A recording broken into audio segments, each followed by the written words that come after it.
오늘 은혜 받을 말씀은 요한복음 21장 3절에서 11절까지의 말씀입니다. 신약 184쪽입니다. 찾으셨는지 알고 제가 봉독해 올리겠습니다. 시몬 베드로가 나는 물고기 잡으러 가노라 하니 그들이 우리도 함께 가겠다 하고 나가서 배에 올랐으나 그날 밤에 아무것도 잡지 못하였더니 날이 새어갈 때 예수께서 바닷가에 서셨으나 제자들이 예수이신 줄 알지 못하는지라. 예수께서 이르시되 얘들아 너희에게 고기가 있느냐 대답하되 없나이다. 이르시되 그물을 배 오른편에 던지라 그리하면 잡으리라 하시니 이에 던졌더니 물고기가 많아 그물을 들 수 없더라. 예수께서 사랑하시는 그 제자가 베드로에게 이르되 주님이시라 하니 시몬 베드로가 벗고 있다가 주님이라 하는 말을 듣고 겉옷을 두른 후에 바다로 뛰어내리더라. 다른 제자들은 육지에서 거리가 불과 한 50간쯤 되므로 작은 배를 타고 물고기 든 그물을 끌고 와서 육지에 올라오니 숯불이 있는데 그 위에 생선이 놓였고 떡도 있더라. 예수께서 이르시되 지금 잡은 생선을 좀 가져오라 하시니 시몬 베드로가 올라가서 그물을 육지에 끌어올리니 가득히 찬 큰 물고기가 153마리라. 이같이 많으나 그물이 찢어지지 아니하였더라. 아멘. 오늘은 5월의 마지막 주일입니다. 꽃이 피는 새싹이 움터나고 5월에는 또 뭔 기념일이 그렇게 많은지 모르겠습니다. 제가 세어봤더니 달력에 빼곡히 근로자의 날, 어린이날, 석가탄신일, 어버이날, 스승의 날, 성년의 날, 부부의 날로 정말 가정의 달이라고 할 만큼 우리 곁에 소중한 이들을 기념하는 날들로 가득 찼습니다. 하나님께서는 우리 모두에게 독특한 은사와 사명을 주셨어요. 근데 70년대쯤에 이런 시대가 있었습니다. 정말 그때는 이런 날이 오리라 상상을 못했어요. 저희가 고등학교 때 빵집에 가서 빵을 먹다가 김효보 선생님 문을 쫙 열면 모든 학생들이 벌떡 일어나서 김효보 선생님을 밀치고 다 도망가는 거예요. 만약에 거기서 붙잡히면 학교 가서 반성문을 쓰든지 정학을 당하든지. 그래서 또 영화관을 가요. 영화관을 갈 적에 또 교복 하나를 하얀 칼을 탁 띄고 캄캄한 영화관에 앉아 있는데 누군가가 왔어 그러면 갑자기 밑으로 학생들이 막 화장실로 뒷문으로 다 도망을 갑니다. 만약에 거기서 또 붙잡히면 학교 가서 정학을 당하든지 반성문을 쓰든지 벌을 받든지 해야 되는 시대입니다. 그것뿐만이 아니죠. 또 명동과 종로에 이제 고등학교를 졸업하고 데이트를 한다고 남자친구랑 가기 시작하면 저 앞에 경찰이 오면 갑자기 다 헤어지는 거예요. 남자는 골목길로, 여자도 이쪽 골목길로. 왜? 미니스커트 그리고 장발로 다 걸리는 거예요.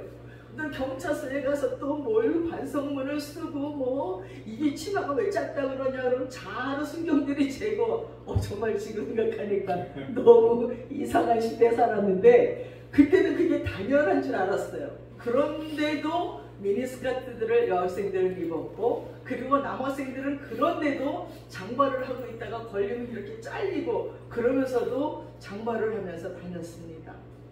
어찌 보면 하나님이 주신 독특한 은사와 그리고 개성 있는 모든 것들을 말살시키기도 했습니다. 올해는 스승의 날로 44번째로 맞이합니다. 과거에는 스승이라는 이름만 들어도 존경심이 우러났습니다. 스승의 그림자도 밟으면 안 된다고 여겼어요. 그러나 안타깝게도 점점 스승이라는 말이 사라져가고 있어요. 심지어 스승의 날을 이제 폐지하자라는 말까지 나오고 있습니다. 스승이 없으면 제자도 없습니다. 제자됨이 없으면 사람됨도 없습니다. 사람됨을 배우지 못하기 때문에 이 사회에 극악무도한 범죄가 기승을 부리고 있습니다. 지금 이 시대에 필요한 것은 선생이 아니라 스승입니다. 교회 안에서도 이제 스승에 대한 설교를 별로 못합니다. 왜? 스승이라는 말만 하면 권위주의자인 줄 알고 또 뭐 스승에 대해서 왜 그렇게 비난할 것이 더 많은지 모릅니다. 연일 신문에서 뉴스에서 보면 선생이 학생을 때렸다는 게 문제가 돼서 법원을 끌려다니고 부모가 와서 오히려 선생님을 때리고, 이런 사회가 올 줄은 정말 꿈에도 못 꿨습니다. 우리는 학교 다니면서 선생님이라면 그 모든 말이 법인 줄 알고 우리는 행했는데, 지금 학생들에게 선생은 어떤 모습인지요? 스승이기는커녕 선생으로서도 그들의 체면을 유지시켜주지 않고 있다는 것을 봅니다. 스승의 날이 지나면서 어떤 제자가 카톡을 보냈어요. 선생님, 스승의 날이 되니까, 그 제자도 지금 54살쯤 되는 제자예요. 스승의 날이 되니까 내 인생에 스승이라고 여겨지는 것은 선생님뿐이 없네요. 선생님만이 나에게는 스승입니다 하고 톡이 왔는데 참 기쁘더라고요. 그렇게 생각해 주는 것만도 감사하더라고요. 정말 우리가 전에처럼 스승이 우리에게 있다면 우리들의 인생들이 이렇게 험악하지 않을 겁니다. 사회가 이렇게 험악하게 변해버리지 않았을 것이라고 생각합니다. 옛날에는 동네를 지나가면 동네 어르신 모두가 스승이었습니다. 우리가 지나가는데 옷차림, 머리 스타일, 화장한 거 뭐 다 챙겨나셔요. 야, 너는 그렇게 옷을 입고 어디 가냐? 이게 집에서만 챙겨나는 게 아니라 문 밖에 동네 어디까지 나갈 때까지는 안심을 할 수 없을 정도로 어른들이 우리들의 모든 모습들을 챙겨나면서 훈계해줬던 때가 있었습니다. 그때 젊은이들이 함부로 하지 못했어요. 어른들이 나에게 대해서 책망한다고 그 어른을 욕하고 또 뭐 학생들이 무슨 몰려서, 요즘은 중학생들이 지나가다 담배 피우고 해서 쳐다만 봐도 아이고 무서워서 쳐다볼 수도 없어요. 그래서 이제는 젊은이들을 훈계하지 못하는 어른이 되었고, 학생들을 훈계하지 못하고 교육시키지 못하는 스승들이 되었다는 것입니다. 그래갖고서 이제는 어릴 때는 부모님 밑에서 완전히 마마보이예요. 그래서 오죽하면 군대 갈 때도 엄마가 따라가라 그랬어요. 신혼여행 갈 때도 엄마가 따라가야 돼. 진짜 신혼여행 가서도 엄마한테 일일이 전화하는 사람이 있어요. 엄마, 그 다음엔 어떡하지? 이 다음엔 어떡하지? 밥은 어디로 먹으러 가지? 어디로 갈까? 어릴 때부터 엄마 손에서 마마보이를 키워놓고 나니까 자기 혼자서 아무것도 못하는 청년들이 얼마나 많은지 몰라요. 그러다가 어른이 되니까 문 밖을 안 나가요. 문 밖은 너무 무서워. 엄마가 없는 저 사회는, 저 문 밖은 너무 무서워서 방문을 걸어 잠그고 방 안에서 카톡만 하고 컴퓨터만 하고 게임만 하는 그런 젊은이들이 얼마나 많이 있는지 몰라요. 너무 흔히 있어요. 옛날에는 어쩌다 그런 아이들이 한 명 있어서 기도 제목이고 기도했는데 이제는 뭐 두 집에 하나씩은 있는 것 같아요.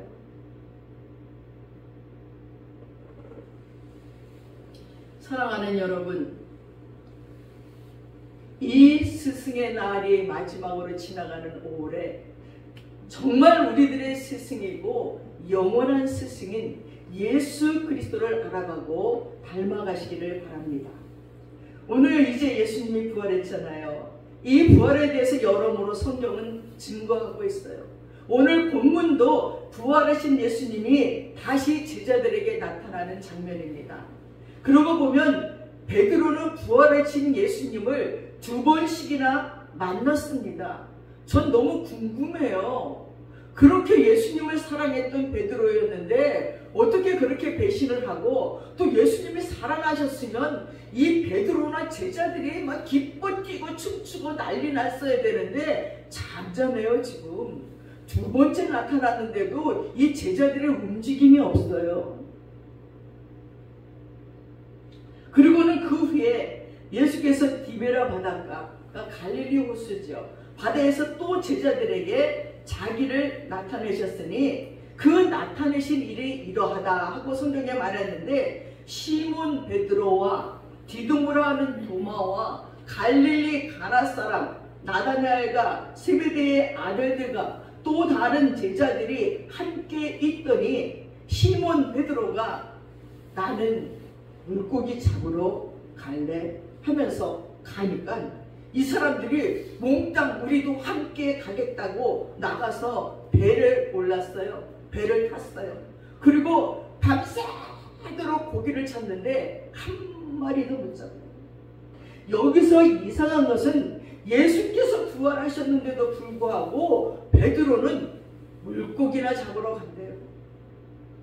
이 말은 극히 개인적인 말로서 다른 사람은 어떻게 할지 잘 모르지만 자기는 물고기나 잡으러 가겠다는 거예요. 난 이해가 안 가요. 정말 처량한 순간이에요. 바로 며칠 전만 해도 그는 이 사람들이 다 주를 버릴지라도 나는 버리지 않겠습니다. 주께서 죽으신다면 나도 죽겠습니다. 막 이랬던 베드로예요.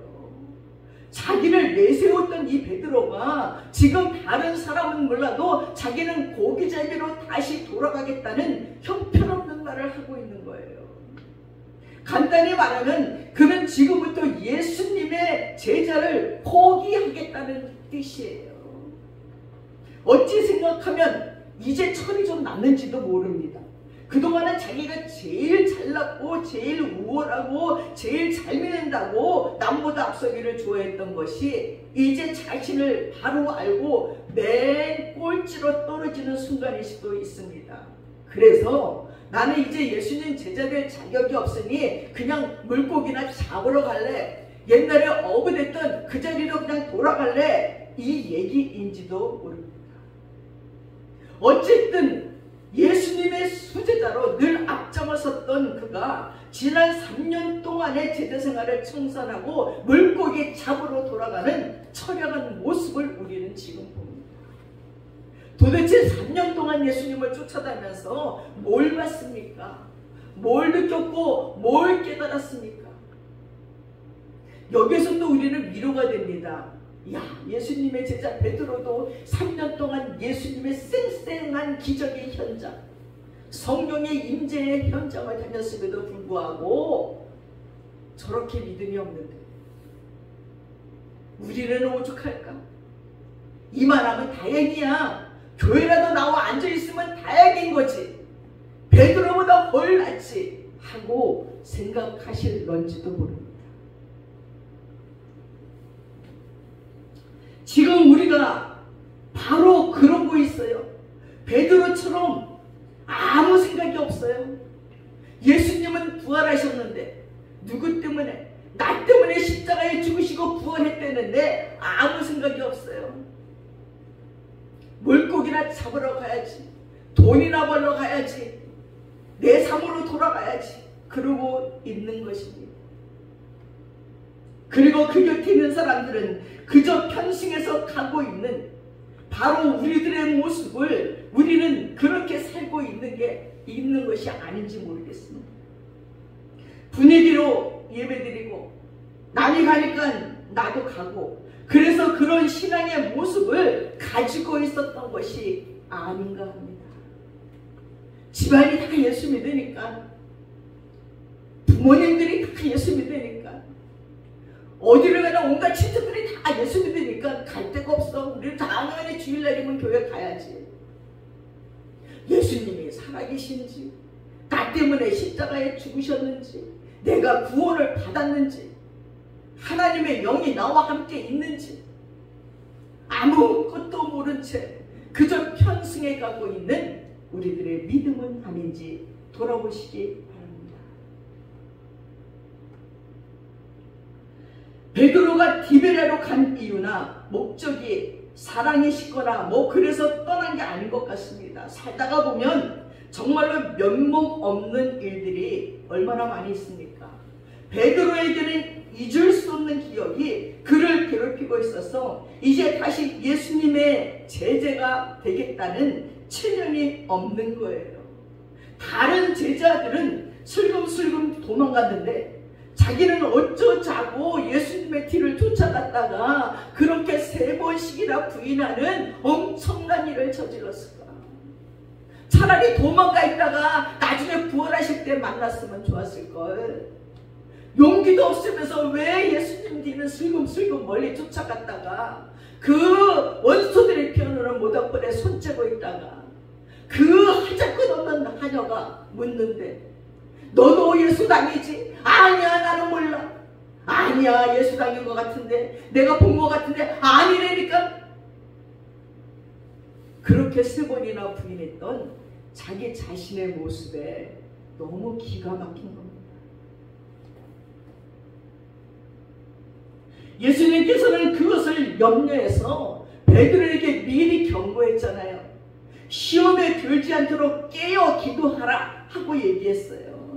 근데 3번이나 부인할 거라고 분명히 예수님께서 말씀했는데 나는 아니라고, 내가 죽기까지 따르겠다고 장담해놓고 이렇게 3번이나 부인했으니 그야말로 참 패러난 셈입니다.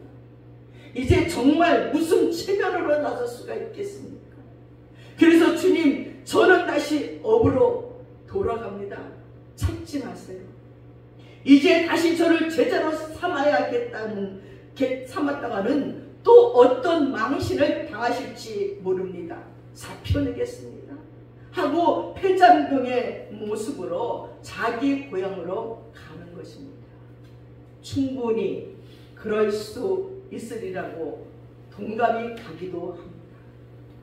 사랑하는 여러분, 자신의 연약함, 자기의 부끄러움, 과거, 자기의 허물을 다 소화하고 흡수하고 초월할 만큼의 놀라운 은혜를 받아야만 하나님의 사람이 될 수 있습니다. 그래서 어거스틴도요, 그 엄청난 죄 가운데서 그렇게 성인이 될 수 있었어요. 프란시스도 마찬가지예요. 죄가 크면 클수록 하나님의 은혜가 크다고, 죄가 크면 클수록 회개하고 참회했던 그 통로 속에 성령의 임재가 임하니 큰 죄악 가운데 있는 자들은 더 큰 성자가 될 수가 있었습니다. 흔히 교회에서 한 해의 마지막이 되면 봉사자들을 모집합니다. 성가대 좀 해주세요. 식당 당번 좀 해주세요. 뭐 좀 해주세요. 막 얘기합니다. 이번 달에 기도를 해주세요. 헌금 회원을 해주세요. 왜 다들 그렇게 안 한대요? 아유, 나는 못해요.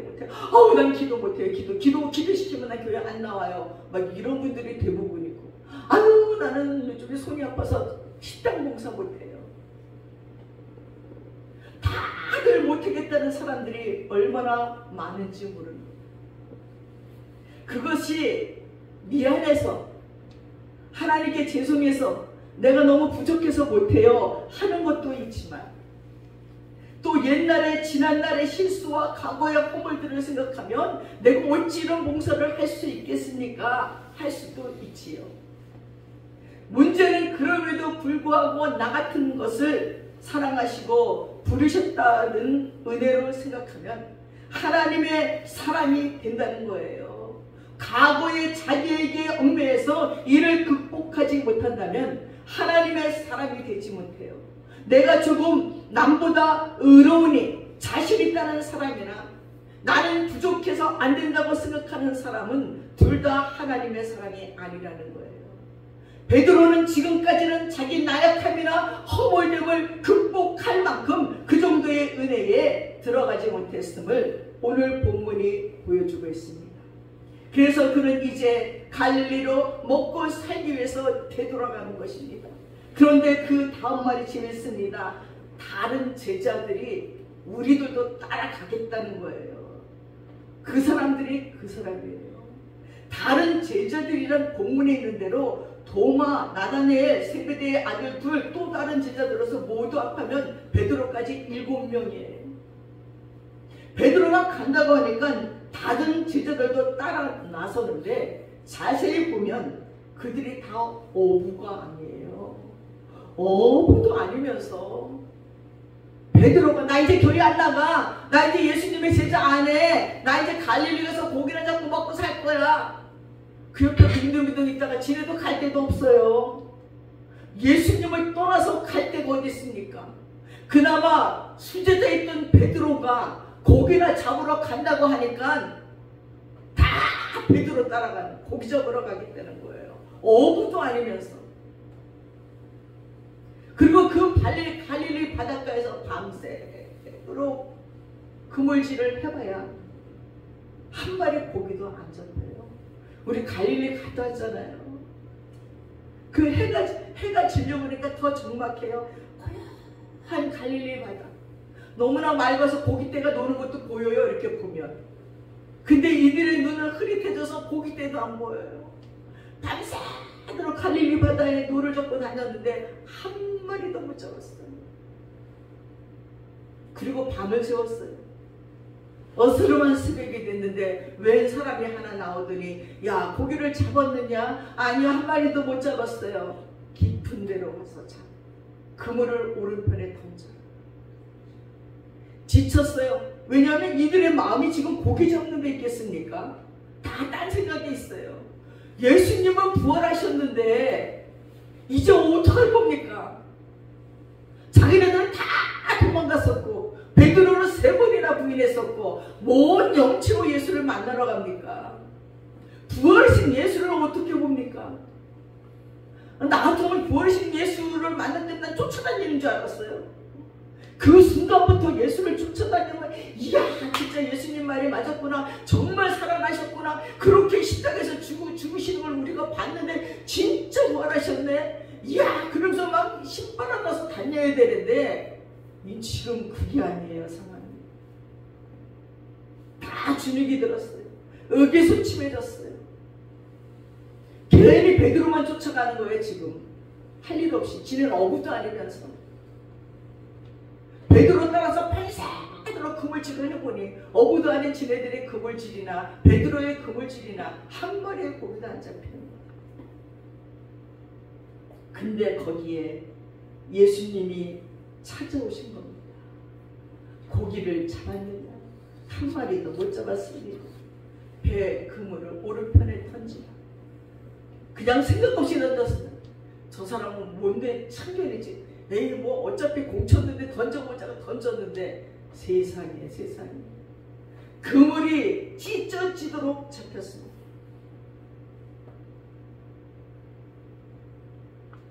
갈릴리 바다는 물이 맑아요.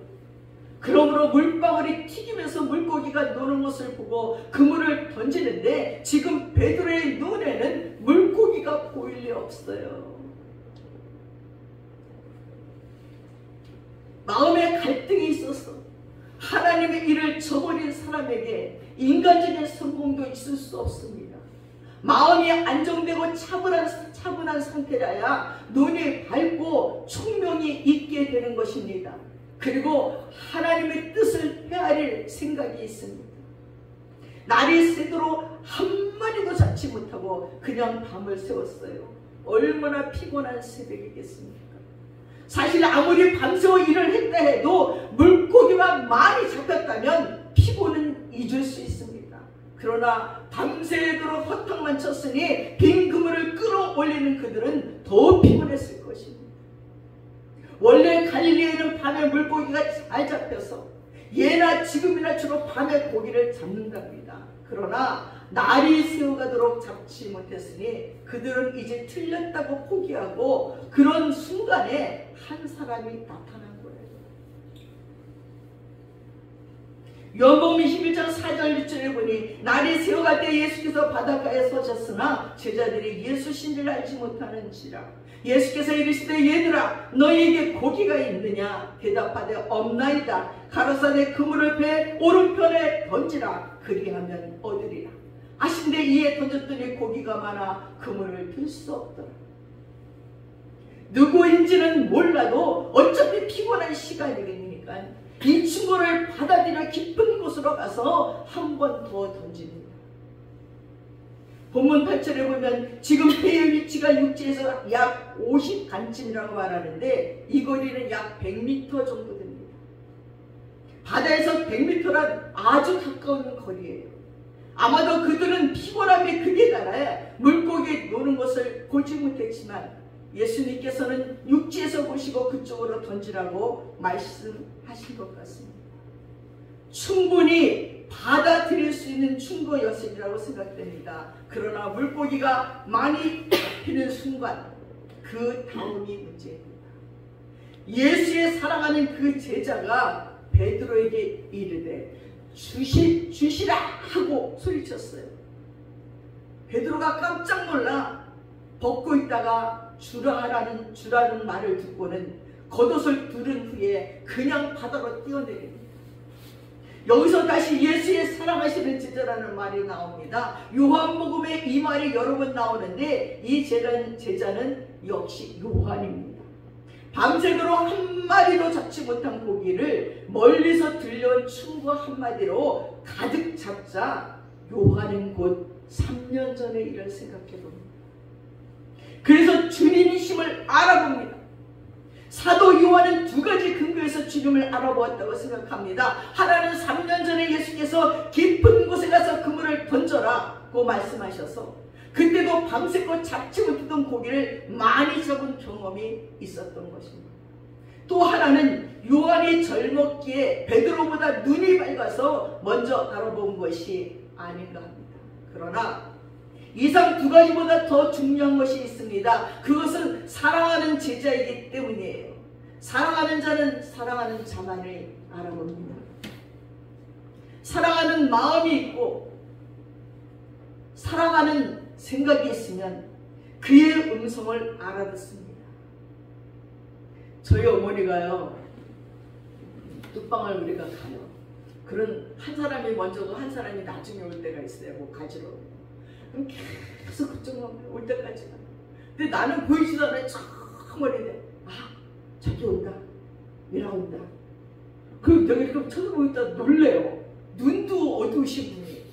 당뇨로 한쪽 눈도 안 보이는데 저기 자기 딸이 오는 게 보여요. 난 정말 그때마다 의아해. 어떻게 저렇게 알아보지? 조그맣게 적처럼 보이는데도 저기 온다. 왜? 사랑하니까 보이는 거예요. 멀리 있어도 사랑하는 자의 모습은 안다는 것입니다. 그렇게 예수의 사랑하는 자, 이 요한은 예수님을 사랑했기에 보였어요. 멀리 있는데도 예수인지를 알아보았다는 것입니다. 사랑하는 자는 눈으로보다 마음의 눈으로 보므로 상대방을 똑바로 볼 수가 있는 겁니다. 사랑하는 여러분, 나는 오늘 어떤 일을 만났습니까? 나의 구체적인 생활 속에서 지난날에 내게 주신 은혜를 곧 연상해 낼 수 있어야 된다는 거예요. 지난해 11월 달에 교통사고가 났어요. 차가 고속도로에서 5번이나 막 충돌을 하고 차는 폐차되고 한 달 반을 입원하고 그러고 나왔습니다. 그러고 있다가 차를 다시 이제 뽑았잖아요. 2달도 안 됐는데 지지난 주일에 교회 온다고 차를 빼다가 옆에 있는 차를 디르륵 긁으면서 차를 뺐어요. 얼마나 속상한지. 근데 드르륵 하고 차를 빼는 순간 제 머릿속에는 뭐가 생각났겠습니까? 몇 달 전에 왕창 부서졌던 나의 차, 그냥 이리 충돌하고 저리 쪽에 고속도로에서 막 정신없이 교통사고가 났던 그때가 저는 생각이 났습니다. 우리는 작은 사건만 생겨도 그 전에 있었던 큰 사건들을 기억하게 되어 있습니다. 바로 요한이 생각해낸 거예요. 이 사건 속에서 전에 이렇게 고기를 많이 잡았었던 전에 3년 전에 그 일, 그것이 생각나고 야, 주님뿐이 저 일을 할 수밖에 없어 하고 주님이 기억나고 생각났다는 것입니다. 사랑하는 여러분, 사도 요한이 계속 자신을 예수의 사랑하시는 제자라고 표현합니다. 주를 사랑하는 제자가 아니라 주께서 사랑하시는 제자라고 자기를 표현하는 것입니다. 우리는 어떻게 생각합니까? 내가 주를 사랑하고 있는 겁니까? 내가 주의 사랑을 받고 있는 것입니까? 사도 요한은 누구보다도 자신이 사랑을 많이 받은 자라고 자기 인식을 가지고 있었습니다. 그래서 주께서 사랑하는 제자가 자기 이름이에요. 얼마나 좋은 표현입니까? 그 다음에 우리가 기억을 해야 할 것은 베드로의 계산하지 않은 저돌성입니다. 주님이 싫어하는 요한의 말을 듣고 베드로는 극성스럽게 당장 물속에 뛰어들어갑니다. 예수님의 무덤을 찾을 때도 무덤에 먼저 도착한 것이 요한이었지만 빈 무덤 안으로 들어간 것은 베드로가 먼저잖아요. 요한은 근거만 있으면 베드로를 높이려고 애쓰는 흔적이 있습니다. 먼저 주님을 알아본 것은 요한 자신이지만 물속에 뛰어들어간 사람은 베드로로 그가 더 훌륭하다는 것을 말하려는 것입니다.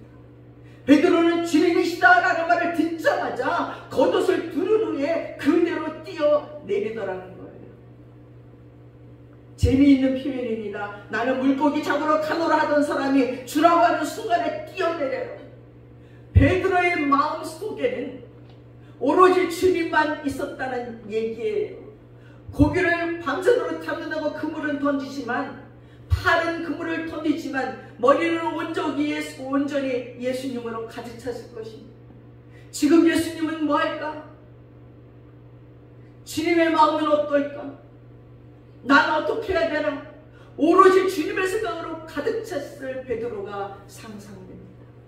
그러니 주님이시다는 말에 두 번도 생각 안 해 그대로 물에 뛰어서 다른 제자들은 아직도 100m가 되니까 작은 배를 타고 그 그물을 끌고 왔다는데 베드로는 그냥 뛰어들어서 수영해서 예수 앞으로 갔다는 것입니다.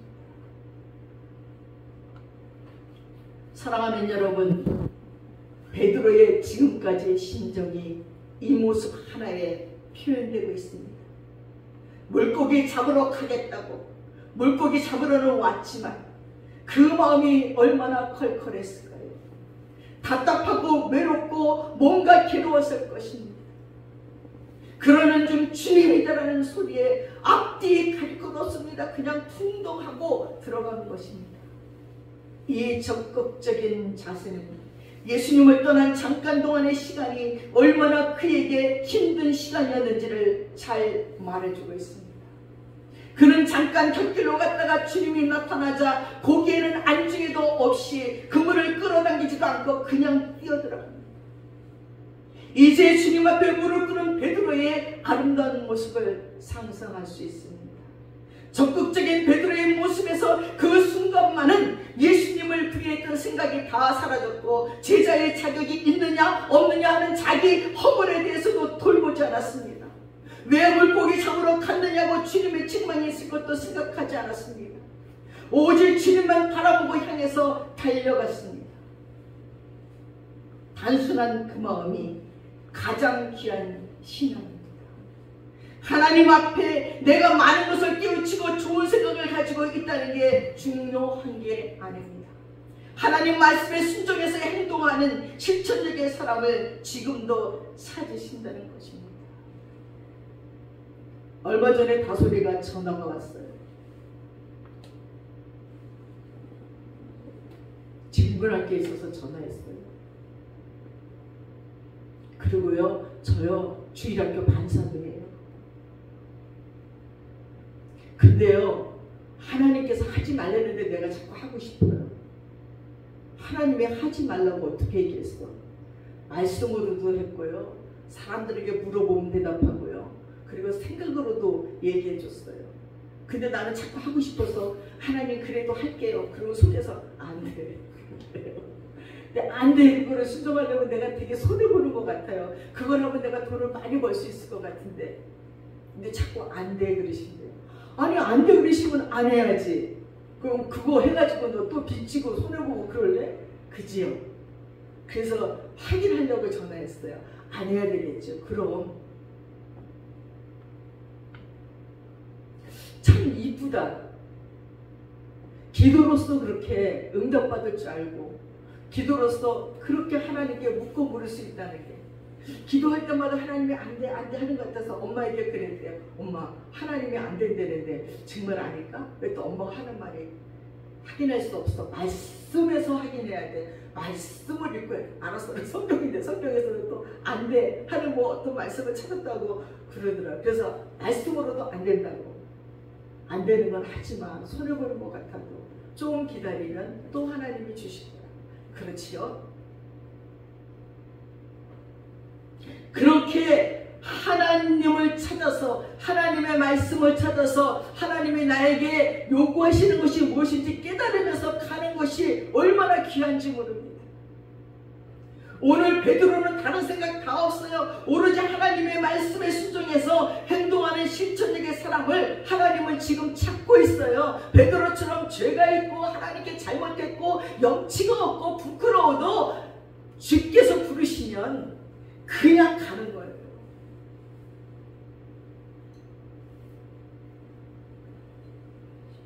교회에서 새벽 기도합시다. 그러면 그냥 나오면 돼요.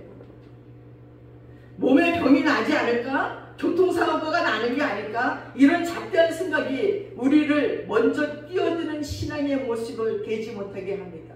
성경은 교회의 머리는 그리스도라고 말씀합니다. 하나님의 백성은 지체입니다. 손은 머리가 움직여 그려야 움직입니다. 근데 요즘은 교회가 엉망이지요.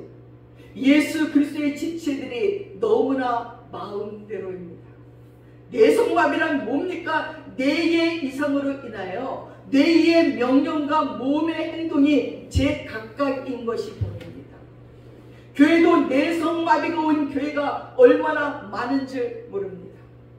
머리가 되신 그리스도가 명령을 내리십니다. 그런데 몸인 지체들이 안 따라줍니다. 베드로의 장점이 바로 그거예요. 주님이시다. 계산이 없습니다. 그게 중요한 겁니다. 무덤에까지 요한이 먼저 갑니다. 들어가기는 늘 베드로가 먼저입니다. 요한복음 15장 5절에 나를 떠나서는 너희가 아무것도 할 수 없습니다. 자, 우리가 더 깊이 생각할 것은 그분의 말씀이 우리를 풍성하게 하신다는 거예요. 그들이 밤을 새우며 수고하지만 그들의 자리에는 아무런 일들도 나타나지 않습니다. 그런데 그리스도께서 배 오른편에 던지라고 말씀하십니다. 그게 중요합니다. 우리는 그분이 우리에게 주시는 음성이 들리고 순종이 일어나고 그런 일들이 얼마나 일어납니까? 마가복음 9장 29절의 말씀을 생각해보면 기도 외에는 이런 일가 나올 수 없느니라 하는 말이 나와요. 교회가 살아나는 길이 뭐라고 생각합니까? 다른 길이 있습니까? 그런 길이 어떻게 나옵니까? 오늘 우리가 사는 길은 그것이 최고의 길입니다. 지금 답답합니까? 기도 외에는 할 수 없어요. 지금 이 시대는 혼란의 시대예요. AI 시대. 이게 이 시대가 어떻게 우리를 끌고 갈까? 정치적으로 혼란한 이 시대. 3.1날 투표는 어떻게 결정이 날까? 어찌 보면 이미 결정이 났는지도 몰라요. 하나님 우리에게 복을 주실까? 우리에게 책망을 하실까?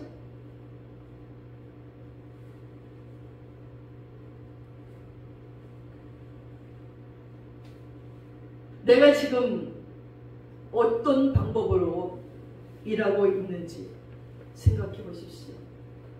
사업이 어떤 방법으로, 공부를 어떤 방법으로 일을 하고 있느냐는 것입니다. 내가 지금 주님의 방법으로 일을 하고 있습니까? 열심을 가지고 일을 하는데 기쁨이 없고 평안이 없고 능력이 없고 낙심으로 치달아가지는 않습니까? 자신이 진정으로 하나님 앞에 온전히 서 있는가를 물어야 됩니다. 그리고 잘못된 길을 가고 있다면 이제 거기서 돌아와야 합니다. 거기서 몇 날을 기다려도 고기는 잡히지 않으니까요. 예수 그리스도를 떠나서는 우리가 아무런 일에도 역사가 일어나지 않으니까요. 자부활의 주님이 오셔서 배 오른편에 그물을 내리라고 말씀하십니다. 그랬더니 그물을 들지를 못하게 너무나 많이 잡히고 성공이냐 실패냐는 커다란 차이가 아닙니다. 배 이 편이냐 아니면 저 편이냐의 차이입니다. 여기서 주님이 주시는 귀중한 음성은 말씀이 하라고 하는 그곳에 역사가 일어난다는 것입니다. 1960년에 모남이라는 필기 구제조 업체가 생겼습니다. 근데 경쟁이 너무 심해서 도산의 위기에 몰리게 됐습니다. 송삼석이라는 회장이 그 당시에 설립을 했습니다. 그가 예수님을 믿는 사람인데 예수를 믿는 이들의 특징이 시험을 당하면 기도를 하러 가잖아요. 그분도 기도원에 올라갔습니다. 그리고 기도를 하는데 하나님께 너무나 범죄한 것이 많았습니다. 그래서 그가 이것을 놓고서 철저하게 회개 기도를 했습니다. 그 첫 번째, 가만히 보니까 자기가 너무나 주일 성수를 하지 않았어요. 그래서 이것을 놓고 철저히 회개합니다. 이제부터는 꼭 주일 성수를 하겠습니다. 두 번째, 돈을 벌어도 11조를 하지 않은 겁니다. 그래서 이런 기도를 드립니다. 하나님의 것을 떼먹었습니다. 이제는 11조를 철저하게 드리겠습니다.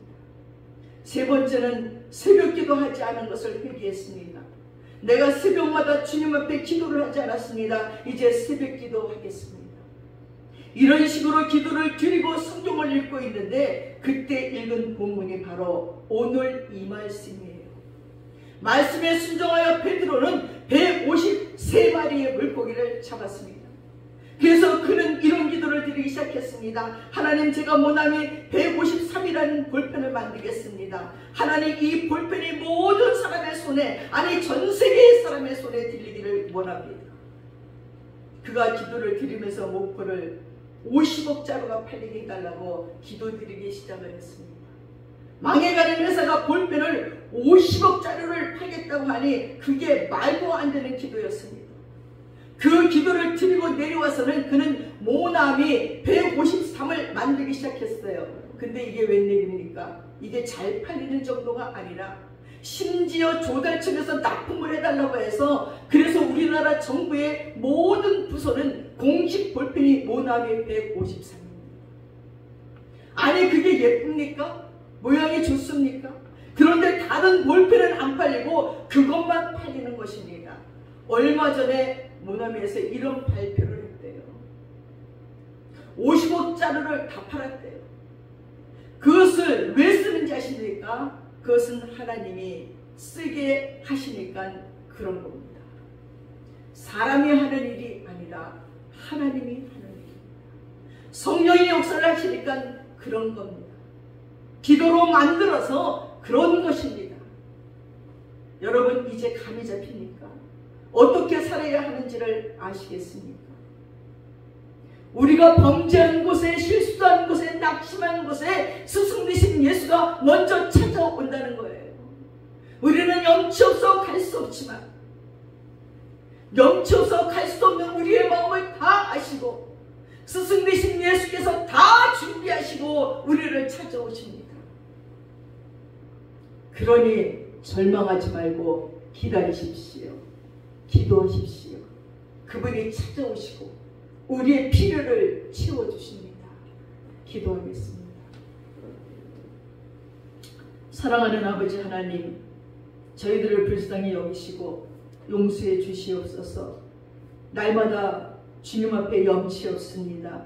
뻔뻔스럽기가 그지없습니다. 날마다 주님을 배신하고 오만 가지 핑계로 주님 마음을 섭섭해하고 아프게 한 것이 한두 가지가 아닙니다. 그래서 염치 없어 못 가겠노라고 엉뚱하게 세상 가운데 일 벌리고 다니지만 그런 우리에게 찾아오시는 예수 그리스도십니다. 찾아오시는데 그냥 오시는 것이 아니라 우리의 모든 문제를 해결하시고 우리의 모든 없는 것들을 잊게 하시면서 오시는 우리 주 예수 그리스도를 다시 맞이하고 다시 반기고 다시 그분과 동행하는 우리 모두가 되도록 축복해 주시옵소서. 감사드리며 예수님의 이름 받들어 기도드렸사옵나이다. 아멘. 다 함께 일어나셔서 453장 찬양합니다.